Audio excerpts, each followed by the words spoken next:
ትራምፕ በ24 ሰዓታት ይቋጫል ብለውት የነበረው የሩሲያ ዩክሬን ጦርነት 4 ዓመታት ቢሻገርም የጋለ ብረት ሆኖ ቀጥሏል። በዚህ ጦርነት በሚሊዮን የሚቆጠሩ ሰዎች በእሳት መካከል የተጣሉ ጭድ ሆነዋል።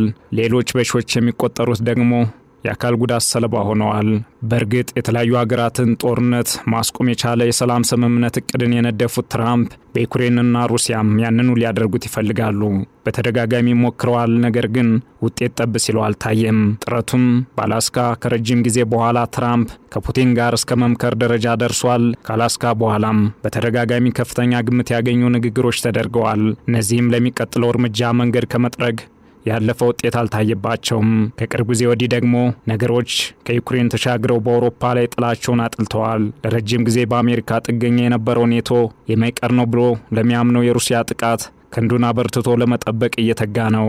ትራምፕ ኔቶን ዓይንህን ላፈር ካሉት ወዲህ ራስን ለመቻል የተጀመረው እንቅስቃሴ ፍሬው መታየት ጀምሯል። የጀርመንና እንግሊዝ የመከላከያ ዋና አዛዦች ከሩሲያ የሚቃጣን ጥቃት ለመመከት የኔቶ አባላት የመከላከያ በጀት ላይ ከፍተኛ ጭማሪ እንዲያደርጉ ጥሪ አቅርበዋል። ይህንና ተያያዥ ጉዳዮችን በዓለም አቀፍ ትንታኔ ዘገባችን እንመለከተዋለን። አበረ ስሜነ ነኝ።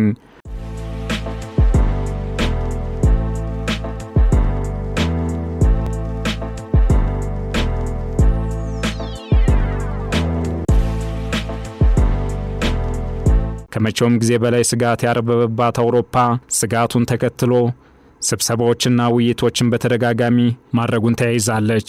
የኔቶ የአየር መከላከያ ስርዓትን ለማጠናከር እርምጃዎችን መውሰድ ብሎም የዩክሬን የመከላከያ አቅምን ማሳደግ ላይ ያተኮረ ስብሰባ ሩሲያ በአውሮፓ ላይ የደቀነችውን ስጋት የሚያጎሉ ናቸው። ፕሬዝዳንት ዶናልድ ትራምፕ የኔቶ አባል ዴንማርክ አካል የሆነችውን ከፊል ራስ ገዝ ግዛት ግሪንላንድን ለመቆጣጠር ካስፈራሩ በኋላ የመጀመሪያው ትልቅ ስብሰባ በሆነው የሙኒክ የጸጥታ ስብሰባ ላይ ስለ አውሮፓ ደህንነት ብዙ መክረዋል። በአሁኑ ወቅትም ኔቶ ከዩክሬን የጦር ሜዳ ልምምድ መማርና አዳዲስ ቴክኖሎጂዎችን መፈብረክ ላይ በትኩረት መስራት እየተንጸባረቀ ነው። ለሩሲያ ትንኮሳ አውሮፓ ከመከላከያ ኢንዱስትሪ በሚወጣው የሰዓት ማዕበል ለማናወጥ እንችላለን የሚሉ ባለስልጣናት ግፊት እያደረጉ ይገኛል። ዩክሬን ጠንካራ እንድትሆን ሁሉንም ነገር በጋራ መስራትን የሚያበረታቱት እነዚህ ባለስልጣናት ኔቶ ከሚገኝበት ቁመና የበለጠ ጠንካራ እንዲሆን ጥሪ አቅርበዋል። ከጀርመን እስከ አሜሪካ የተወጣጡ ከፍተኛ ባለስልጣናት የአውሮፓ ሀገራት ስለ ደህንነታቸው ያለውን እውነታ መጋፈጥ እንዳለባቸው ተናግረዋል። በእንግሊዙ ዘ ጋርዲያንና በጀርመኑ ዲዌልት የተላለፈው የባለስልጣናቱ አስተያየት ከባድ ምርጫዎችን ማድረግ እንደሚገባ ያስጠነቅቃል። የጀርመን የመከላከያ ዋና አዛዥ ጀነራል ካርሰን ብሬር እና የእንግሊዙ አቻቸው ፊልድ ማርሻል ሪቻርድ ኔተን አስተያየት ሩሲያ በአውሮፓ ላይ ጦርነት ለመክፈት ካላት ፍላጎት ጋር ተዳምሮ የጋራ ትኩረታቸውን የሚጠይቅ እየጨመረ የመጣ አደጋ እንዳለ አመላክተዋል። የሩሲያ ዓላማ ካሁኑ ጦርነት የበለጠ ሰፊ መሆኑን ወታደራዊ አዛዦቹ ተናግረዋል። ህዝቡ የመከላከያ በጀት መጨመርን መደገፍ እንዳለበት አሳስበዋል። ባለፉት 10 ዓመታት የአውሮፓ ሀገራት የመጀመሪያ የመከላከያ በጀታቸውን በጥፍ አሳድገዋል። ነገር ግን ከዚህ የበለጠ ማሳደግ እንደሚገባ ተናግረዋል።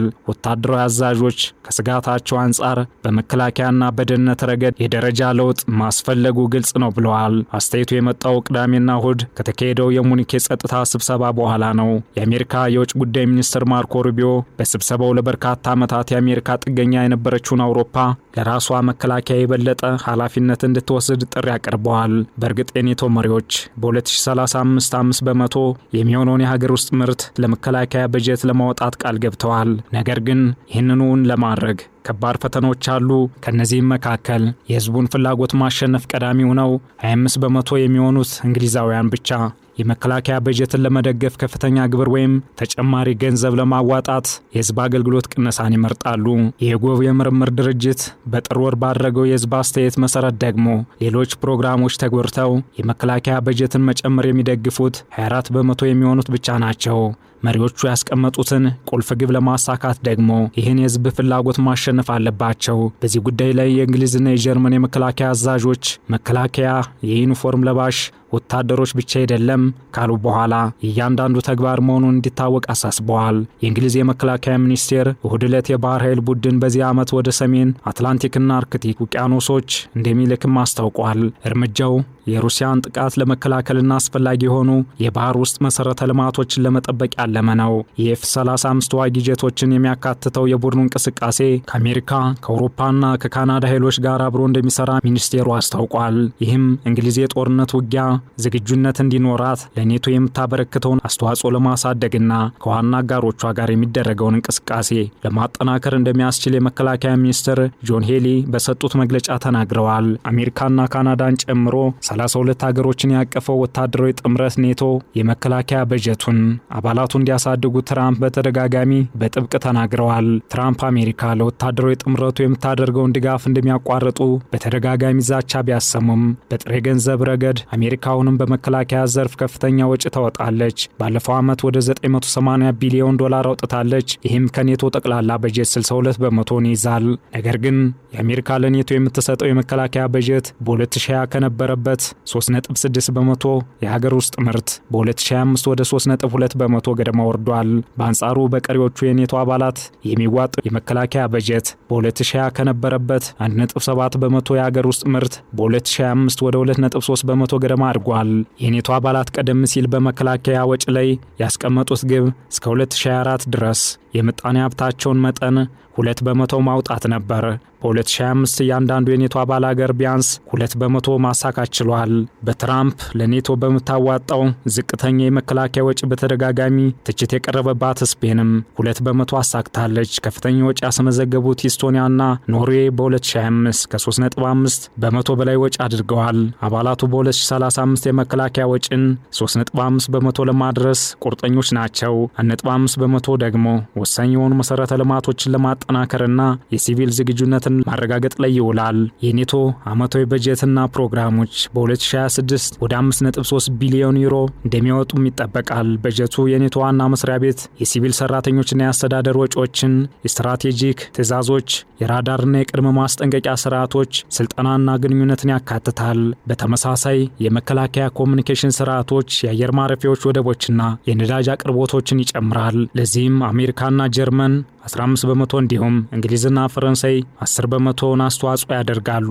አሜሪካ ከዚህ በፊት ከ2 በመቶ በላይ አስተዋጽኦ ነበራት። ነገር ግን የትራምፕ አስተዳደር ህብረቱን መደገፍ ላይ ያለውን ቅሬታዎች ለመፍታት የአሜሪካ የገንዘብ አስተዋጽኦ እንዲቀንስ አድርገዋል። የኔቶ መሪዎች በ2022 የመከላከያ በጀትን ለማሳደግ ከተስማሙበት ጊዜ ጀምሮ ጭማሪው በየዓመቱ እስከ 2030 ድረስ የሚቀጥል ይሆናል። መሪዎች ለዚህ ውሳኔ ያበቃቸው በየካቲት 2022 የተጀመረው የሩሲያ ዩክሬን ጦርነት ነው። ይህ ጦርነት ከዩክሬን አልፎ በተደጋጋሚ አውሮፓን ስጋት ላይ ጥሏል። በተለይም ሩሲያ በተደጋጋሚ የኔቶ አባል ሀገራትን የአየር ክልል በመጣስ ትንኮሳዎችን ከፈጸመች በኋላ አባላቱ የመከላከያ ስርዓቱን ለማሳደግ እየተረባረቡ ይገኛል። ስጋቱ እየጨመረ መምጣቱን ባለፈው ቅዳሜና እሁድ በጀርመን ሙኒክ በተደረገው የሙኒክ የጸጥታ ስብሰባ ላይ በግልጽ ተንጸባርቋል። አውሮፓን የማጥቃት ፍላጎት የለኝም፣ የአውሮፓውያን በሩሲያ እንጠቃለን የሚለው ስጋት ከንቱ ቅዠት ነው የምትለው ሩሲያ ደግሞ ለአውሮፓ ስጋት ማረጋገጫ ከመስጠት ተቆጥባለች። ሩሲያ ምንም እንኳን በግልጽ አውሮፓን እንደማታጠቃ ከመናገር ብትቆጠብም በዩክሬን እየወሰደች ያለው መጠነ ሰፊ የጥቃት እርምጃዎች ለኔቶ ረፍት የሚሰጡ አይደለም። ኔቶ በዩክሬን በሚነድ እሳት ዳር ሆኖ መሞቅ በሂደት መቃጠል መሆኑንም ልብ ማለቱን በግልጽ መናገር ከጀመረ ሰነባብቷል። በቀጣይ ከመቼውም ጊዜ በበለጠ የመከላከያ አቅሙን ማሳደግ ላይ የተጠመደው ኔቶ ቀጣይ ጣፈንታው ከሩሲያ ጋር በጦር ሜዳ መተናነቅ ወይስ የንግግር አማራጭን መከተል የሚለውም በሂደት የምንመለከተው ይሆናል። ዓለም አቀፍ ትንታኔ ዘገባውን ስናዘጋጅ ዘ ዌል ስትሪት ጆርናል፣ አልጀዚራና ቢቢሲን በዋቢነት ተጠቅመናል።